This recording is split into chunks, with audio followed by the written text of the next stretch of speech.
Welcome to NS TV. నేను రాజీవ్. ముందుగా headlines చూద్దాం. కడప జిల్లాలో ఉన్న ఇమాం మౌజన్లకు గౌరవ వేతనం వెంటనే చెల్లించాలని కోరుతూ సోమవారం ఆప్కి ఆవాజ్ జిల్లా కమిటీ ఆధ్వర్యంలో కలెక్టర్ కార్యాలయం వద్ద నిరసన కార్యక్రమం చేపట్టారు. ఇమాం మౌజన్లకు గౌరవ వేతనం వెంటనే ఇవ్వాలి. ఇమాం మౌజన్లకు గౌరవ వేతనం వెంటనే ఇవ్వాలి.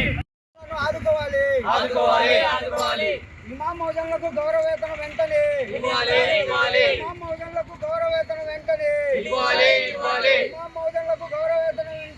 ఇవ్వాలి. కలెక్టరేట్ వద్ద ఆప్కి ఆవాజ్ తరపున నిరసన కార్యక్రమం చేపట్టడం జరిగింది. ఇమాం మౌజన్లు పడుతున్నటువంటి బాధలను మా రాష్ట్ర కమిటీకి తెలియజేయడం జరిగింది. అందులో భాగంగా గౌరవ వేతనాలు ఏవైతే ఉన్నాయో తెలుగుదేశం ప్రభుత్వం జీవో విడుదల చేసి 11 నెలలు అయితా ఉన్నా కూడా ఇప్పటి వరకు చెల్లించడం లేదు. అందులో భాగంగా మౌజన్లకు ఇమాంలకు గౌరవ వేతనాలు వెంటనే చెల్లించాలని రాష్ట్ర ప్రభుత్వానికి మేము డిమాండ్ చేస్తా ఉన్నాము. అలాగే ఏవైతే మీరు ఇచ్చిన మేనిఫెస్టోలో గౌరవ వేతనాలను ఇస్తామన్నారో ఇప్పటి వరకు ఎందుకు అవి రిలీజ్ చేయడం లేదు అనే దాని గురించి ఇక్కడ నిరసన తెలుపుతా ఉన్నాం. గౌరవ ముఖ్యమంత్రి వర్యులు నారా చంద్రబాబు నాయుడు గారికి కడప ఆప్కి ఆవాజ్ తరపున ఒకటే డిమాండ్ ఏంటంటే ఇమాం మౌజన్లకు జీతాలు వెంటనే చెల్లించి రాబోయే రంజాన్లో సహకరించాలని రాష్ట్ర ప్రభుత్వానికి అలాగే మైనారిటీ మంత్రివర్యులైనటువంటి ఎన్ఎండి ఫారూక్ గారికి తెలియజేసుకుంటా ఉన్నాం.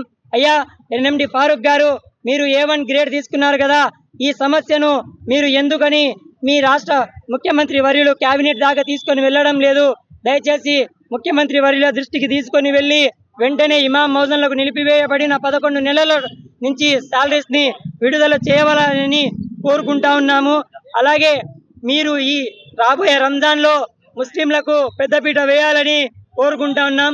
ఏవైతే వేతనాలు నిలిపివేయబడ్డాయో అలాగే మసీదులకు ఏవైతే డెవలప్మెంట్ కోసం డబ్బులు వేస్తామన్నారో అవి కూడా రంజాన్ కి ముందే చెల్లించాలని మేము ఆప్కి ఆవాజ్ కడప జిల్లా కార్యదర్శి సయ్యద్ చాంద్ బాషాగా డిమాండ్ చేస్తా ఉన్నాము. అలాగే త్వరగా వీలైనంత త్వరగా ఈ 11 నెలల వేతనాలు విడుదల చేయాలని కోరుకుంటున్నాం.